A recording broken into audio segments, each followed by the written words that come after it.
Hari ini kita akan belajar sirah darjah 6 Daulah Umayyah, sambungan daripada 12 hari bulan 10 2021.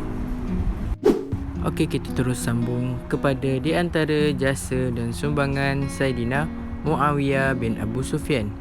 Okey, jasa yang pertama daripada segi bidang pentadbiran, yang pertama sekali ialah memindahkan pusat pentadbiran kerajaan Islam dari Madinah ke Damsyik, bertujuan untuk memudahkan usahanya menakluki wilayah-wilayah Rom kerana ia terletak berhampiran dan merupakan ancaman kepada kerajaan Islam. Okey, ramai yang bertanya, Damsyik tu dekat mana? Okey, Damsyik tu adalah salah satu wilayah ataupun daerah yang terdapat di dalam negara yang dipanggil sekarang Syria. Okey, yang kedua pula, mewujudkan sistem pelantikan khalifah secara warisan. Yang ketiga, menyusun sistem kos dan memperbaiki jalan raya serta sistem tali air. Dan yang keempat, mendirikan hospital serta rumah anak yatim. Okey, kita teruskan lagi dengan bidang perluasan jajahan Islam. Apa yang telah dilakukan oleh Muawiyah bin Abu Sufyan ni lah. Yang pertama, mewujudkan angkatan tentera laut dengan lebih 1,000 buah kapal perang. Yang kedua, meluaskan jajahan Islam. Yang pertama di sebelah timur, iaitu hingga negeri Sunda, iaitu Selat Sunda dan India. Yang kedua di sebelah barat hingga Kepulauan Cyprus. Dan yang terakhir, berusaha menakluki kota Konstantinopel namun tidak berjaya. Sayyidina Abu Ayyub Al-Ansari syahid dan dikebumikan di pinggir kota tersebut. Abu Ayyub Al-Ansari ni salah satu orang yang terlibat dalam peperangan untuk menakluki kota Konstantinopel. Dekat mana? Dekat Turki. Dan yang berikutnya, kita akan terangkan tentang khalifah yang masyhur di zaman perintah Daulah Umayyah. Khalifahnya bernama Khalifah Umar bin Abdul Aziz, iaitu khalifah yang ke-8 dalam Daulah Umayyah. Okey, nama sebenar dia adalah Umar bin Abdul Aziz.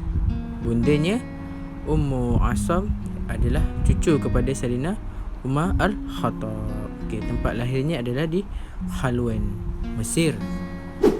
Sifat pribadi beliau, yang pertama, terkenal dengan kewarakan dan zuhud, iaitu orang yang warak lah, orang yang beragama, dan zuhud, orang yang merendah diri. Yang kedua, menyerahkan semua hartanya kepada perbendaharaan negara. Apa-apa harta ataupun duit yang diperlukan untuk memajukan negara akan dia sumbangkan daripada dia sendiri, duit dia sendiri. Okey. Dan yang ketiga, sangat mencintai ilmu dan ulama, bahkan beliau sendiri dihormati sebagai seorang yang sangat alim.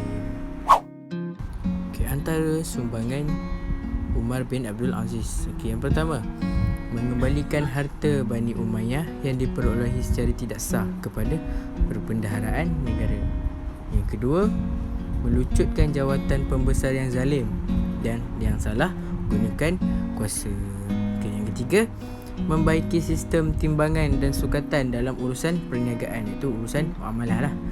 Apa-apa penipuan ataupun penindasan yang berlaku, dia ubah, dia tak nak berlaku penipuan. Okey, yang keempat, menaikkan gaji gubernur sebagai langkah membendung salah laku dalam pentadbiran. Dia naikkan gaji supaya gubernur-gubernur yang dilantik ni tidak mengambil duit secara haram dan gunakan duit itu di jalan yang salah.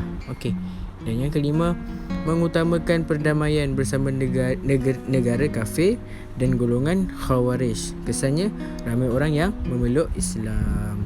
Okey, tarikh wafat untuk Umar bin Abdul Aziz ni ialah tahun 101 Hijrah bersamaan 720 Miladiah pada usia 39 tahun setelah memerintah selama 2 tahun 5 bulan.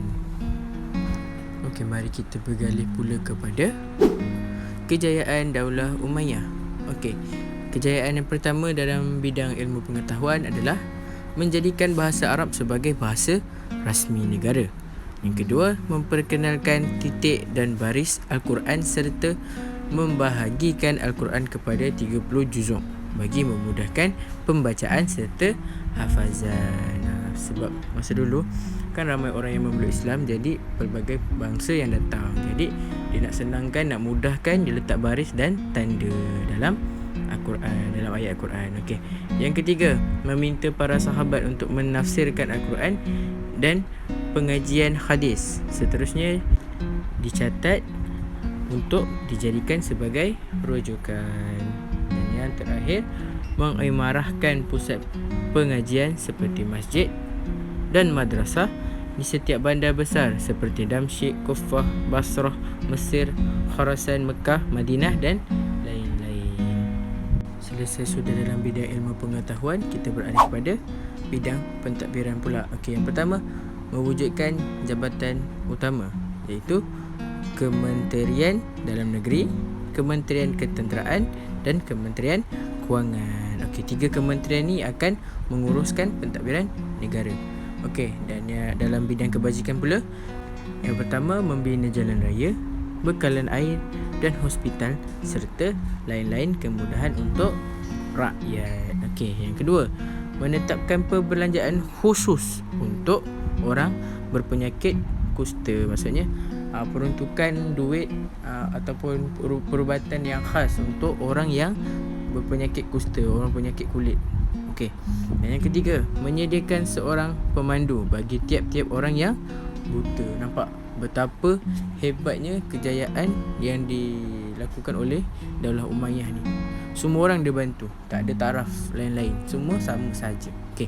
Yang keempat, menyediakan seorang khadam bagi orang yang tidak boleh berjalan. Khadam ni macam pembantulah untuk membantu orang yang tidak boleh berjalan. Okey. Dan yang terakhir, mendirikan rumah untuk para tetamu dan pelancong. Nampak, orang datang ke negara kita, kita sambut dengan baik, malah kita sediakan lagi tempat tinggal untuk kemudahan orang yang datang melawat kita. Dan 2 lagi bidang yang terakhir adalah bidang ekonomi dan juga bidang ketenteraan. Okey, untuk bidang ekonomi, menjadikan mata wang dinar dan darham sebagai mata wang tunggal di seluruh negara. Maksudnya kawasan jajahan Daulah Umayyah tu semua gunakan mata wang dinar dan darham. Okey, yang terakhir sekali, bidang ketenteraan. Yang pertama, meluaskan jajahan takluk negara Islam meliputi wilayah-wilayah di benua India, Afrika dan juga Asia. Okey, itu sahaja untuk pembelajaran kita hari ini. Kita akan sambung pembelajaran akan datang pada tarikh yang telah ditetapkan. Assalamualaikum.